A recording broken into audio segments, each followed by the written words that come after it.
Assalamu alaikum students, how are you all? I hope you will be fine and safe at your home. I am Imran Rashid, your science teacher from Mid Asia Foundation Academy. Today we will be study chapter number 6, More Organ System, part 3, the Hormone System. Worksheet number 2.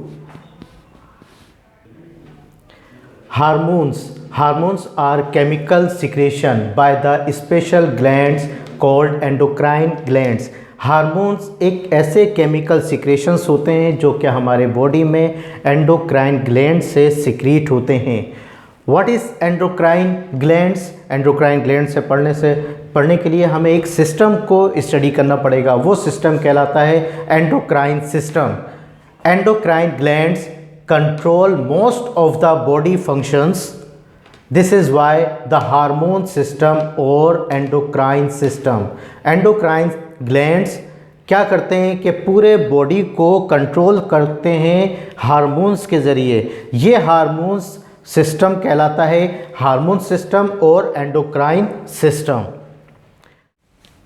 Okay students, अब हम study करते हैं hormones और endocrine system की कि ये क्या दोनों चीज़ें होती क्या हैं. हार्मोन्स क्या हैं? बेसिकली ये केमिकल सिक्रीशंस होते हैं जो कि एंडोक्राइन ग्लैंड से सिक्रीट होते हैं.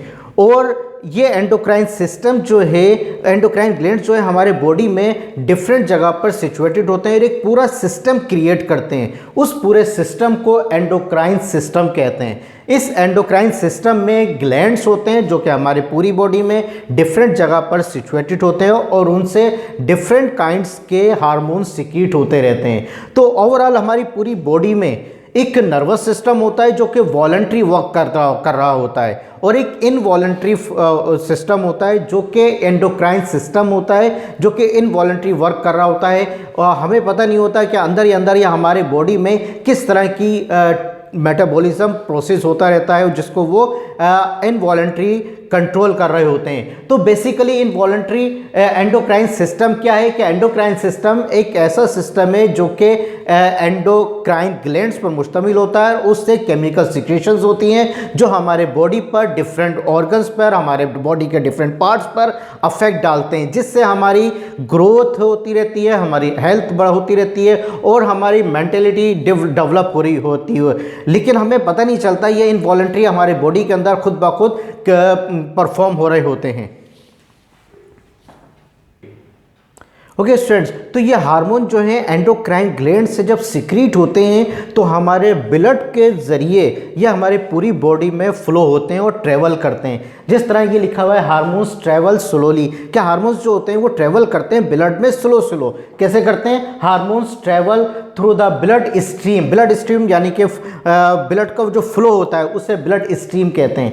Which means they travel very slow and their affects are more general. यह हमारे ब्लड में बहुत स्लो ट्रेवल करते हैं और हमारे बॉडी के डिफरेंट पार्ट्स पर, डिफरेंट ऑर्गन्स पर आम तौर पर अफेक्ट डालते हैं. Once release into the blood stream, एक मरतबा जब ये ब्लड स्ट्रीम में रिलीज होते हैं फ्रॉम अ ग्लैंड के जरिए, ग्लैंड से a hormone travels round the body until it reach a target organ. और उस वक्त तक ट्रेवल करते रहते हैं जब तक ये टारगेट ऑर्गन तक नहीं पहुंच जाते और उस पर अफेक्ट नहीं डालते. तो अब क्वेश्चन ये है कि व्हाट इज टारगेट ऑर्गन?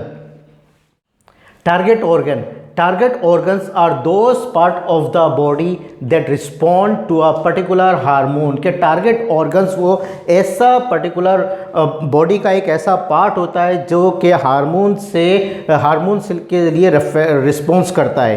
तो हम ये कह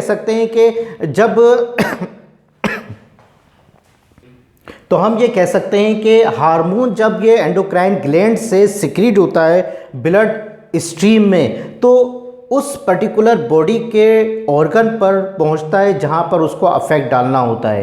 तो टारगेट ऑर्गन बेसिकली वो ऐसा ऑर्गन होता है कि जब कोई भी से हार्मोन्स जो है उस ऑर्गन तक पहुंचकर उस पर अफेक्ट डालता है तो वो ऑर्गन जो है वो टारगेट ऑर्गन कहलाता है.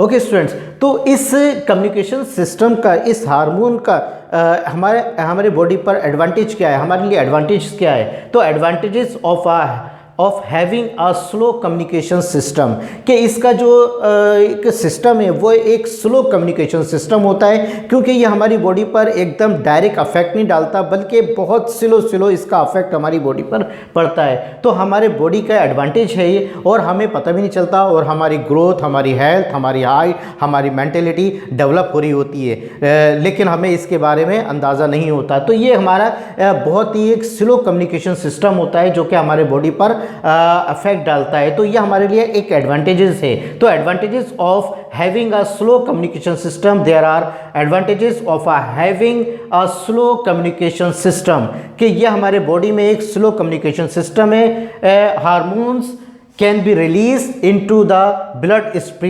stream over a long period of time, कि हार्मोन जो है हमारे ब्लड स्ट्रीम में सिक्रीट होता है, रिलीज होता है बहुत लॉन्ग टाइम के लिए। This means that changes that take a long time, और ये हमारे ब्लड स्ट्रीम में बहुत लॉन्ग टाइम रहते हैं ये सिक्रीशंस, सच एज गुराइन, जो कि हमारे ग्रो कर रहा होता है हमारी बॉडी में, कैन बी केयरफुली कंट्रोल, और इसको हमारे बॉडी में नॉर्मली बहुत केयरफुली कंट्रोल करते हैं। ओके,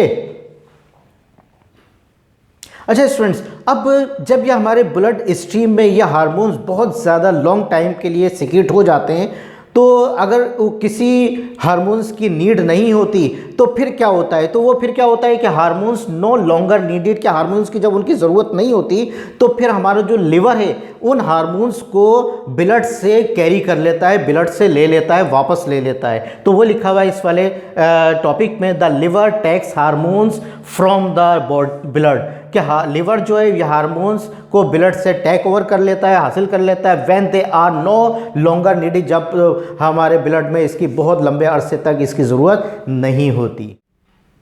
ओके स्टूडेंट, जैसे अभी मैंने बताया कि हाँ, ये जो ग्लैंड्स होते हैं वो हमारे पूरी बॉडी में डिफरेंट जगह पर सिचुएटेड होते हैं। तो आपका बुक पेज नंबर 115 पर एक डायग्राम बनी हुई है, उसमें डिफरेंट काइंड्स के ग्लैंड्स जो हैं हमारे बॉडी में सिचुएटेड दिखाए गए हैं, शो हो रहे हैं। तो आप ये अपना बुक ओपन करके बुक पेज नंबर 115 पर इस डायग्राम की स्टडी भी कर सकते हैं। तो आज ये वाला जो टॉपिक है ग्लैंड्स एंड हार्मोन्स, कि हमारे बॉडी में ग्लैंड्स कहाँ कहाँ हैं और उनसे सीक्रेट कौन कौन से हार्मोन्स होते हैं। तो क्या है, endocrine glands are located all over the body, क्या एंडोक्राइन ग्लैंड्स जो है हमारे बॉडी पर डिफरेंट जगह पर लोकेटेड होते हैं, लगे हुए होते हैं, and produce a number of different hormones, और बहुत सारे हार्मोन्स को ये प्रोड्यूस कर रहे होते हैं, which affects the body in different ways, जो कि हमारे बॉडी पर डिफरेंट वेज से के डिफरेंट तरीके से असरअंदाज होते हैं। तो ये जो ग्लैंड्स हैं ये कितने टाइप्स के होते हैं? आपके सिलेबस में 4 ग्लैंड्स को डिस्क्राइब किया गया है, types of endocrine glands. Number 1 pituitary glands, number 2 thyroid gland, number 3 pancreas, number 4 adrenal gland. Okay students, okay, तो ये इनको कंप्लीटली हम डिस्क्राइब नहीं करते हैं, हम जो वाला जो मेन जो इनका जो ग्लैंड है उसकी स्टडी करते हैं। मेन ग्लैंड क्या है? वो number 1 pituitary gland. Pituitary gland एक ऐसा ग्लैंड है जिसको मास्टर ऑफ द ग्लैंड भी कहा जाता है। तो क्या है, देखो बेटा, master of the gland pituitary gland, it is sometimes called the master gland. इसको हम मास्टर ग्लैंड भी कहते हैं, because it makes hormones which control the other glands, के ये ज़्यादातर हार्मोन्स को क्रिएट करता है, बनाता है, प्रोड्यूस करता है, और इसके साथ साथ जो हमारे डिफरेंट ग्लैंड्स हैं उनको भी कंट्रोल कर रहा होता है। यानी कि ये अपना वर्क तो खुद कर रहा होता है, हार्मोन्स को सीक्रेट कर रहा होता है, अपना वर्क कंप्लीट कर रहा होता है, लेकिन इसके साथ साथ दूसरे जो ग्लैंड्स हैं, एंडोक्राइन ग्लैंड्स हैं, उनको भी कंट्रोल कर रहा होता है। फॉर एग्जांपल जैसे थायराइड ग्लैंड है, पैनक्रियाज से, या एड्रिनल ग्लैंड है, इनको भी कंट्रोल करता है। इसी लिहाज से इसको, इस पिट्यूटरी ग्लैंड को मास्टर ऑफ द ग्लैंड भी कहा जाता है। तो स्टूडेंट, मैं ये समझता हूँ कि इंशाल्लाह आप लोगों ने ये टॉपिक जो है बहुत अच्छे तरीके से स्टडी कर लिया होगा। जितना भी बोर्ड पर टॉपिक्स लिखे हुए हैं इन सब की वर्कशीट्स के क्वेश्चंस वर्कशीट में मौजूद होंगे, इन सब के क्वेश्चंस वर्कशीट में मौजूद होंगे, और उन क्वेश्चंस को आपने अच्छे तरीके से रीड करना है और बोर्ड पे लिखे हुए एक एक टॉपिक में उसका आंसर है हेडिंग वाइज।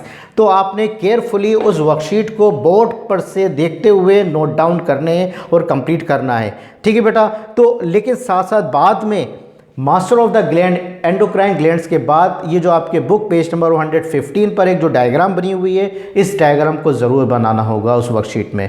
Okay okay. तो अपने साइंस टीचर इमरान रशीद को इजाज़त दीजिए।